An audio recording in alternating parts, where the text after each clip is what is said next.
Network News. Samantala, mga bulaklak sa flower farm dyan po sa Naga, ubos na.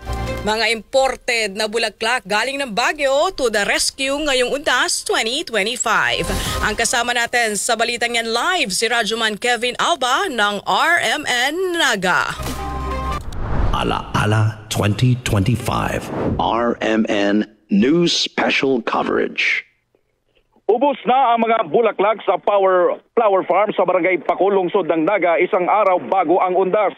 Marami pa naman sa mga tao ang dumayo pa galing sa ibang bayan para magpakuha ng litrato at bumili na rin ng mga bulaklak.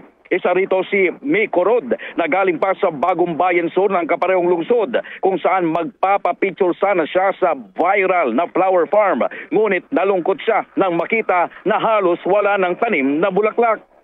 Ay, magpapapicture po sana.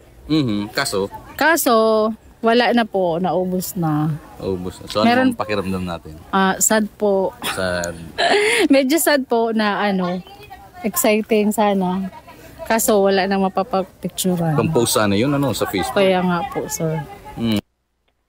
Samantala, ayon naman kay June Ador, presidente ng Pacol Pakata Flower Planter Association, maraming tao kasi ang pumunta sa kanilang lugar ngayong taon, kaya mabilis ring nagkaubusan ng bulaklak. Kaya naman to the rescue ang mga produkto galing sa Baguio upang may pagpatuloy ang pagbebenta ng bulaklak. Ngunit ayon kay Ador, may konting pagtaas sa presyo ng bulaklak na posibleng umabot sa doble.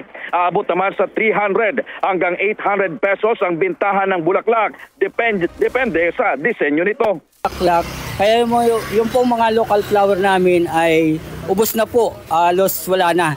Kaya ngayon po, umingi po kami ng suporta yung mga ibang nagtitinda ng bulaklak na kumuha ng ibang bulaklak na galing Baguio. Pero marami pa naman po ang local na bulaklak na dito po sa labasan meron pa pong mabibili.